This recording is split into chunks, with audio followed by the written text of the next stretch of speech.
Relief goods na ipamahagi na ng Ako Bicol Party List sa mga nasalanta ng bagyo sa Bicol Region.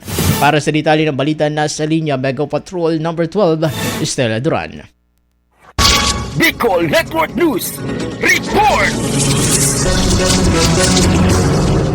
Matapos ang pananalasa ng Bagyong Christine, agad na naglunsad ng malawakang relief operation ang Ako Bicol Party List sa pangunguna ni Congressman Saldico upang matulungan ang libo-libong pamilyang nasalanta sa rehiyon ng Kabikulan. Umabot na as of October 27 Sunday sa kabuuang 28,041 relief goods ang naipamahagi sa iba't ibang bayan at probinsya sa rehiyon. Tiniyak ni Congressman Saldi ng Ako Bicol Party List na hindi pababayaan ng kanyang partido ang mga kababayan niya sa Kabikulan na nasalanta ng bagyo. Ginagawa umano ng Ako Bicol ang lahat ng makakaya upang makapaghatid ng tulong sa bawat pamilyang nangangailangan. Ang mga relief goods na ito ay kinabibilangan ng 12,218 food packs mula sa Department of Social Welfare and Development o DSWD, habang 5,823 relief goods naman ang ipinagkaloob ng Ako Bicol at ni Speaker Martin Romualdez, at bukod dito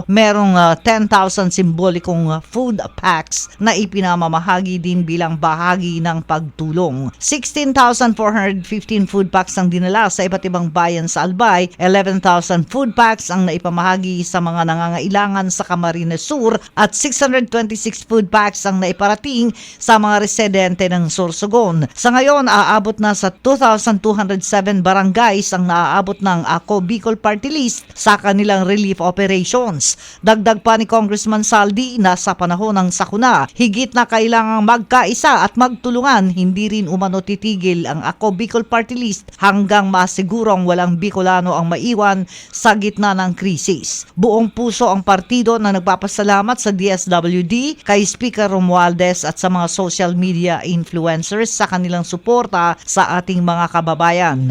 Nagpaabot din ng pasasalamat sa mga volunteer workers si Congressman Saldi sa kanilang walang kapagurang pagtulong sa adhikain ng partido. Pangako ng mambabatas na patuloy ang Ako Bicol sa kanilang commitment na maihatid ang tulong at malasakit sa bawat sulok ng Kabikulan upang siguruhin ang bawat pamilyang nasalanta ay muling makabangon. Kasama mo sa Bicol Network News, Mega Patrol number 12, Estela Duran, tatak tunay na serbisyo.